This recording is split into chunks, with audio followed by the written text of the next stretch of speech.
Remember the way the food production grew.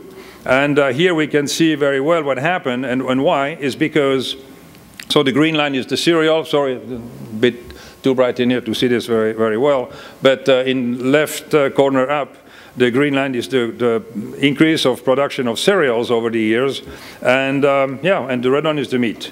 Now you look at below, water was going up the same way, nitrogen fertilizer, as well as pesticides. So obviously there's a correlation there, input, output. If you were to look at this more today, you can see that it flattens up because we reached some limits, which some people in some labs think we can go over it.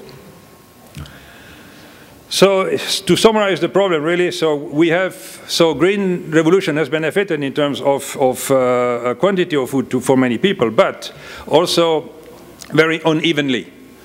India, which produces our food in excess, has the highest rate of child malnutrition. So obviously production has nothing much to do with consumption, as we already know. It has created a lot of inequity and poverty. The green revolution and its sort of overproduction in many areas has produced ill health and also bad nutrition. We all know that. And also uneven trade, because in some places of the world it was easy to produce a lot, very cheaply. There were many subsidies, which then put out of business many other farmers elsewhere. And this huge production came at a cost. And from the graphs you saw before, clear. Environmental sustainability, the soils have been destroyed. We kill the life in the soil, so they become just sort of dead material. Water, overuse of water in many, many areas. A lot of the production came because we just pumped all the water out of the ground without thinking about tomorrow.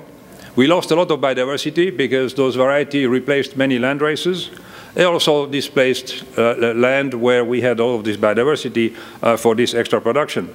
And also agriculture, instead of being part of the solution to climate change, has become actually a big part. 1/3 of the greenhouse gases come from agriculture. And that, again, I think we say has to change. So if you look at the problem, look at the investments. What has been spent and by whom in agriculture? The left column, the bluish one, is the public investment in agriculture in developing countries, and the purple one is the private investment in agriculture. So you can see business has really a heyday right now in terms of agricultural research, and with all the troubles this means, patent on varieties, on life, which means that farmers don't have access any longer to what they should have access to produce a human right, which is food. In the circle Africa, you can see how little investment is made. So there also, again, whatever investment is mostly public sector, but it's mostly foreign aid. And here too, I'll come to this later, some people have also a responsibility on that continent to do better. If you look at the production across the different continents, you can see Latin America on the left has been growing sort of steadily, not very much, but enough to really feed the continent well. In the Central Asia and North Africa, which is the middle one up, sort of flat out, not very good. Huge problem ahead there because of climate change. In Asia, big growth, again because of mostly the green revolution, rice varieties which produce a lot of rice. But again, this is flattening up. And the trouble zone, Africa as usual, again here you can see actually the yields went down. Climate change, we have a problem and nobody wants to acknowledge it. And if you see the discussion going on in different places, the last one in Bangkok, nobody can agree on changing the way they live. And in this country, which produces 20 tons of CO2 per person versus an average for the world of 4, I'm not sure there's a lot happening to change it.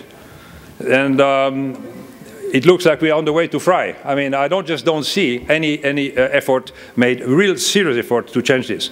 And as we should be probably hovering around 280, 300 ppm of CO2, we're going to end up probably like 5, 6, 7, 800, which means 4 degrees more temperature.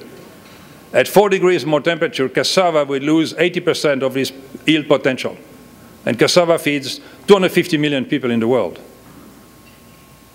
So if that's not enough to do something and drop your SUV and take the bike, I don't know what. Or move over to organic farming.